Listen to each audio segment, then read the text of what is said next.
every day on the show, we cover the biggest, you guys know this, the first half of the show, we do Hot Dish. We do what we call Hot Topics, Hot Dish. But sometimes that means a celebrity scandal or 15. Our first guest today is a crisis communications expert who has made a career out of cleaning up big old messes. Most recently, she's become known around the world as the PR lady on TikTok, where she's known for her honest commentary about celebrity missteps, including Justin Timberlake. Watch this. Say something at the concert. He's going to let social media... Nailed it. But it was a gimme. We all knew he was going to do this. Cheering, phones in the air. They were going to serve as de facto spokespeople, and all those videos would be posted to social media with Happy Justin Timberlake hashtags to try and get the positive SEO, and then eventually would work its way into the press, which is exactly what it did. That was a move. From JT to Lizzo to the royal family, Molly McPherson has seen it all and dissects it for her 500,000 followers on TikTok. Audience, give it up for Molly McPherson, everybody.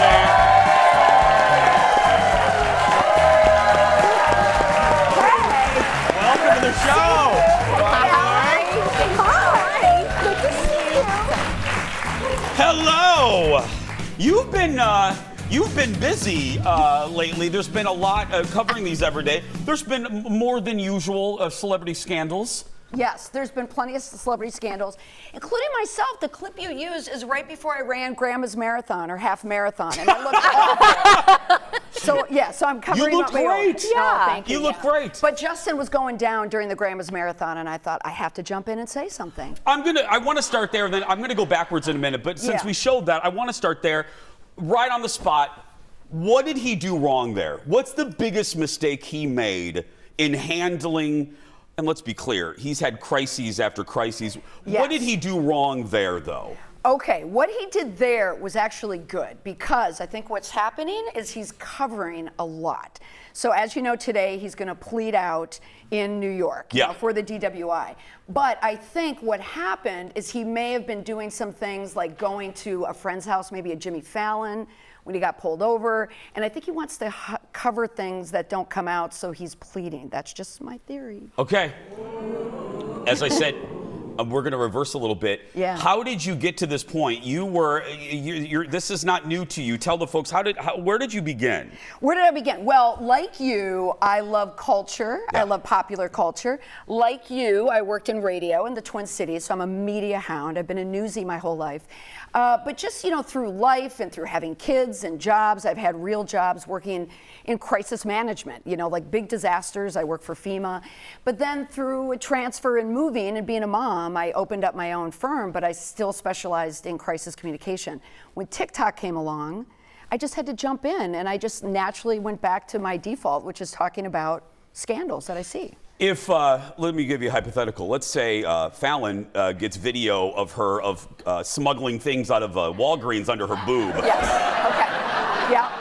How should she handle that, Molly? Well, if you were like Rock and you were trying to cover for the Oprah fiasco, you would talk about grapes and everything. Oh, so, okay, good, timing. perfect, yeah. Yes. No, okay. Oh, let me talk about that. Yes. Okay, all of you heard, the devastating wildfires happened on Maui. I love the people there. And then The Rock came out and said he's donating money. Then Oprah followed suit. They teamed together. Did they do anything wrong in the handling of that? Oh, yes. Yeah, they absolutely did. So when I'm backstage and I've seen the clip with The Rock and him squeezing grapes, my brain goes to, that's a cover, because he's trying to get rid of the association with Oprah and the wildfires. So now he's talking about grapes, so he needs to do that. That's strategic. That he's doing that on purpose. Absolutely, because he wants, when people Google, they don't want people to see wildfires and Oprah. They want to see squishing grapes. Yeah. You think that? Are you with that? Oh no, I absolutely am. I mean, I feel like you can see there's like a pattern. Like there was also the videos of him going in Target and playing rock, paper, scissors with kids and different things like that. And I would say The Rock is pretty good at trying to do like like normalizing videos anyway. Yeah, he was a natural for it. Yeah. What was unnatural is for him to partner with Oprah. That was a mistake. So she's still dealing with it, I think. And you're good at looking for, you put your Jessica Fletcher hat on. That's a very old Murder, She Wrote I was reference. going to say, Jason, But people no, say Olivia Pope. You went fine, Jessica Olivia Pope, Fletcher. but I went fine. All right, okay, but no, I'll but I take mean, it. like investigating, you see through words. When we read these PR statements all the time from celebrities, let me ask you about one and decode it for us. You ready? Amicable split. Okay, yes. Whenever I see that, I know it's not. It's never amicable. End of segment, everybody. Yeah. Because I help write them. Yeah. You know, I work with people and write them, and I don't like amicable, but they tell me you must say amicable. So it's more about the human behavior and why they want it in there. Can I ask you, there's another thing. I always make fun of this because I think maybe you'll disagree and set me straight here, is when celebrities make a apology video, when they go on and on. I remember Paula Deen sitting in an abandoned Office Depot talking for 4 minutes, and I'm like, no, you're talking too much. Am I right on that? Isn't shorter better? Yeah, well, you know, we've come a long way since Paula Deen and her, her problem. Yeah. But I don't love the apology videos, to be honest. You don't? Not as much anymore, because there's too much opportunity to be disingenuous, and people kind of pick it apart. And that's the problem with celebrities, and that's why they're struggling so much connecting with an audience, because they can't do it. Well, also, you're a paid actor typically, so I don't know that I believe you if you're crying anyway. Yes. So, Yes. you know. Yeah. It's performative. It is. It's performative. We were talking about this one yesterday, or the day before. I thought actually the apology and statement from Dave Grohl was perfect. Yeah. It was short. It was to the point. He took ownership. He didn't make excuses. He said he's going to raise this other child that isn't his, which I thought was like, that's bigger than a lot of celebrities. So Yeah, so you thought it was okay? I thought it was Did okay. you? Yeah. So when I saw that came out, because Dave Grohl, that's my generation, Yeah. like Nirvana, Foo Fighters, Yes. right? And he stepped out on his marriage and had a child. So this is like a big deal. The fact that he came out on Instagram, on the feed, not in stories, and to admit it, but he released it the day of the debate. When everything would be cluttered and would kind of like fall And that's through. strategic too. Exactly. More with Molly when we come back. Back in a moment, everybody. Yeah, I noticed. I was like, oh, what a news day to release that. And Friday. We're back, everybody,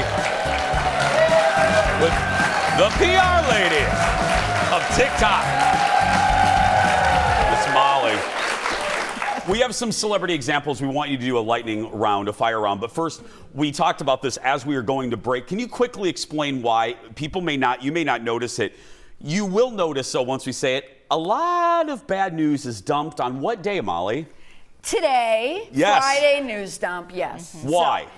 Well, because no one's paying attention, everyone's getting ready for the weekend, the news staffs are starting to go home, and no one's going to report on it for the weekend. Yeah, skeleton crews. Yep. Okay, we're going to do a lightning round. We have some celebrity situations happening right now, and we want your quick take. Fallon, you want to start? Sure. Blake Lively is a big one. Oh, Yeah. Blake Lively's going through an issue right now because, Ryan has been very controlling, even though they're very funny and chatty, on social media, as you notice, like he didn't wish her a happy birthday because they're a little toxic now. People don't really want to touch them. So I think the real Blake is coming out, and that's a problem for Blake. Yeah. Yes. Oh. A little bit, yeah. Okay. Yeah. Travis Kelce's breakup contract. Okay, I was telling Fallon, I think I'm the only person on the planet who thinks this, but I still think I'm right about something. It was a fake, real contract. Like, it was dropped out there to be picked up.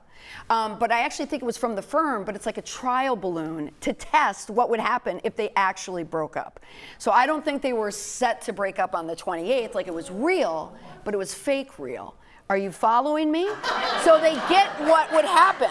So all the headlines were, it's fake, it's fake, it's fake, and then we saw photos and video of the two of them drinking together having fun. But it was dropped the day before the Kansas City Chiefs home opener, and then they got the biggest ratings they've had in years. So it was all scheduled, manipulated, orchestrated, is what I would say. Okay, you're blowing my mind, Molly. Yeah, Let's J-Lo and Ben. That's a mess happening in real time. And what's fascinating about J-Lo, which is so true, and I bet you could time this, is that J-Lo cycles through men every 2 to 3 years because a PhD psychologist, relationship expert, told me this. I interviewed her.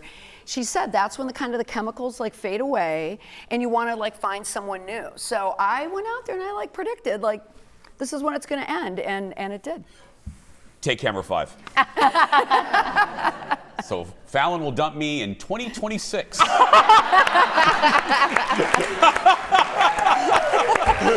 I mean, it depends on how much you're paying me. Obviously. There's always factors. Yeah. Hashtag above my pay grade, yeah. Do we have time for a couple more, Jeff? Okay. I got to ask you, because this one fascinates me. This is a fall from grace example of modern times. Ellen DeGeneres. Oh, yeah. Talk show host. Yeah. What happened to her is, that's at a time when The Inside was coming out. It was one reporter who did the story on Ellen DeGeneres and Jimmy Fallon and Kelly Clarkson. Yeah. So she had inside scoop. And we all found out that she really wasn't as nice. She was just leveraging and monetizing niceness when she really wasn't nice. So now she's going on this tour to try and clean it up. And we already know it didn't work. Aren't you also, and this isn't a fault of hers, I remember the Rosie O'Donnell Newsweek cover. Yes. The Queen of Nice. And Rosie O'Donnell said this when asked about Ellen. You're setting yourself up for failure. You're boxing yourself in to be known as that. Yeah, Rosie, and Rosie's savvy. She gets it. Yes. She gets media. Ellen truly thought that being Dory and being nice and shucks would get her through it. But with social media, the public decides, you don't have control of it. And that's what happened to her. Because I will tell you just from personal experience, being the guy that ends the show talking about anti-bullying, and this isn't a woe is me, it's just a real example. Yeah. If I appear even a little bit sarcastic about topic X, Y, or Z, if I make a snarky comment, I will quickly get pegged on that because I'm under the umbrella of the anti-bullying guy. So yes, I get it. Yeah. It's a and corner. I'm the same way. Yeah. Like if I do something that falls into crisis stuff, I'll get dinged as well. Kate Middleton. Ooh, that video was perfection. It was a little long, but the royal family and Kensington Palace, they're gunning for it. Like they want to reshape the image, and the subtext is Harry and Meghan. They're trying to distance them that Harry and Meghan can do nothing, with this managing the health update, which I think is real. It's all real, but it's flawless what they're doing. Are you team Harry and Meghan? I'm from Minnesota. We're in the middle. We don't take sides. No. I like them both. No, I get it. That's what it is. I get it on both sides. Yeah. I'm a little halfsies on them. Are you, Fallon, I don't even know where you lie on. I forgot. Where do you lie on Harry and Meghan? I like them. I do. I know more than you do, for sure. Yeah. And I do too. Like I know people who worked for them, and I was like, it's not easy. Really? Yeah, but then Meghan went through a lot too. So She I'm did. halfsies. Yeah. I'm halfsies. I do like them. I'm team. They irritate me sometimes, but and now I'll get an email about that. Yeah, Anyway, I'm the same way. Yeah. Give it up for Molly, everybody. Be sure to follow her on TikTok and listen to her podcast, The PR Breakdown with Molly. We'll be right back. Back in a moment, everybody. Thank you, Molly.